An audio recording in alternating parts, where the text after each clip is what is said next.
పెళ్ళైనా పండగైనా వేడుక ఏదైనా పట్టు చీరల ప్రత్యేక వేదిక వారాహి సిల్క్స్.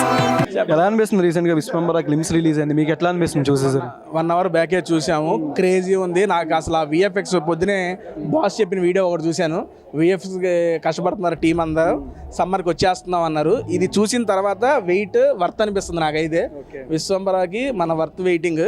నెక్స్ట్ దానికన్నా ముందు నేను అనిల్ అన్న దానికోసం వెయిట్ చేస్తున్నా. రేపు వస్తుంది టేజర్, క్రేజీ ఉండబోతుంది టేజర్. అది నాకు తెలుసు. ఎలా తెలుసో రేపు చెబుతాను, రేపు మీరు అందరూ చూసి చెబుతారు. చిరంజీవి గారి ఏదైనా డైలాగ్ మీకు బాగా నచ్చింది? ఏమండి, మెగాస్టార్ గారి డైలాగులు చూసి విని చప్పట్లు కొట్టి విజిల్ చేసే బ్యాచ్ మంది అంతే. మనం చెప్పేవాళ్ళం కాదు, దాన్ని రీక్రియేట్ కూడా చేయలేము.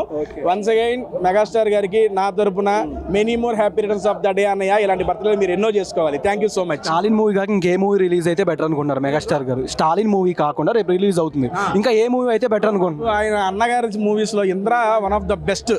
ఇంద్ర గారు మళ్ళీ ఎన్నిసార్లు వేసినా చూస్తానికి రెడీగా ఉన్నా. ఆ వైబ్ క్రేజీ ఉంటుంది నాకైతే మాత్రం. బర్త్డే సెలబ్రేషన్స్ ఏ విధంగా ప్లాన్ చేస్తున్నారు అన్న? బ్లడ్ డొనేషన్ కానీ ఇట్లాంటి? ఒక నిమిషం, నా యొక్క రేపు ఇన్స్టాలో 6ంటికి నేనే పోస్ట్ చేస్తాను ఏంటనేది, అక్కడ చూడండి. మెగాస్టార్ చిరంజీవి గారికి many more happy returns of the day అన్నయ్య. ఇలాంటి బర్త్డేలు మీరు ఎన్నో చేసుకోవాలి. మా లాంటి ఎంతో మందికి మీరు ఇన్స్పిరేషన్గా ఉండాలి. Thank you so much. Hi అన్న. హాయ్. ఎలా అనిపిస్తుంది ఇక్కడ మెగాస్టార్ గారి 70 years సెలబ్రేషన్? అండ్ మీకు చూడడానికి శిల్పకళ వేదికలో ఎట్లా అనిపిస్తుంది? డాన్సులు కానీ ఇక్కడ ఐ మీన్ స్టేజ్ పర్ఫార్మెన్స్ ఒకసారి మళ్ళీ బూస్టింగ్ ఇచ్చినట్టు ఉంది. ఇటు ఠాగూర్ సాంగ్స్ అంటే ఏ జనరేషన్కి ఆ జనరేషన్ సాంగ్స్. ఇప్పుడు ఆయనకి 70 సంవత్సరాలు అంటే అసలు నమ్మబుద్ధి అవ్వట్లేదు. ఆ ఫిగర్ చెప్పడానికి కొంచెం చెప్తుంది, ఎందుకంటే ఆ లుక్స్ అవన్నీ కూడా చాలా చాలా డెడికేషన్ ఆయన అప్పటి నుంచి ఇప్పుడు దాకా కూడా. సో సినిమాకి ఎంత కష్టపడుతున్నారో, సేవా కార్యక్రమాలు చేయడానికి ఎంత కష్టపడుతున్నారో మనం చూస్తున్నాము. చాలా బాగుందండి, లోపల వైబ్స్ గట్టిగా ఉంది. సో మెగాస్టార్ చిరంజీవి గారి గురించి ఎక్కడెక్కడి నుంచో అభిమానులు వచ్చి వాళ్ళ మాటలు మాట్లాడుతుంటే మా అందరికీ గూస్ బంప్స్ వచ్చేస్తున్నాయి. ఎందుకంటే ఎప్పుడండి చిరంజీవి గారు ఎన్ని జనరేషన్స్, ఎన్ని పిల్లల దగ్గర నుంచి పెద్దవాళ్ళ దాకా కూడా చిరంజీవి గారు ఆ సాంగ్స్, ఆ క్రేజ్.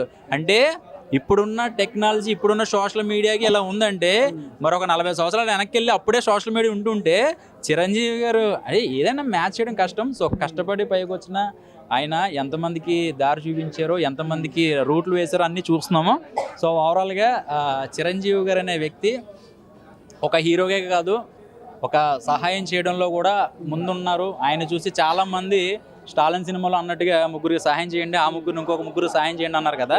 సో అది మళ్ళీ రిపీట్ అవుతుంది, అది మళ్ళీ ఇప్పుడు రిపీట్ అవుతుంది. సో అది అవ్వాలి. బ్లడ్ డొనేషన్స్ ఎంతమంది, మనం రీసెంట్గా కూడా చాలా వీడియోస్ బయటపడ్డాయి. ఆయన సహాయం పొందిన వాళ్ళు ఎవరైనా సరే చిరంజీవి గారిని ఎవరన్నా అంటే ఎవరు ఊరుకోలేరు. అందులో లేడీస్ చాలామంది ఉన్నారు ఫ్యాన్స్. సో ఓవరాల్గా మెగాస్టార్ చిరంజీవి గారికి హ్యాపీ బర్త్డే. ఎప్పుడు మీరు ఇలాగే చల్లగా ఉండాలని, మా అందరికీ మీరు సహాయం చేస్తూ ఉండాలి, ప్రజలందరూ మీ సహాయం పొందాలని మనస్ఫూర్తిగా కోరుకుంటూ థ్యాంక్ యూ. సుమన్ టీవీలో మీ పర్సనల్ అండ్ బిజినెస్ ప్రమోషన్స్ కోసం కింది నెంబర్కి కాంటాక్ట్ చేయండి.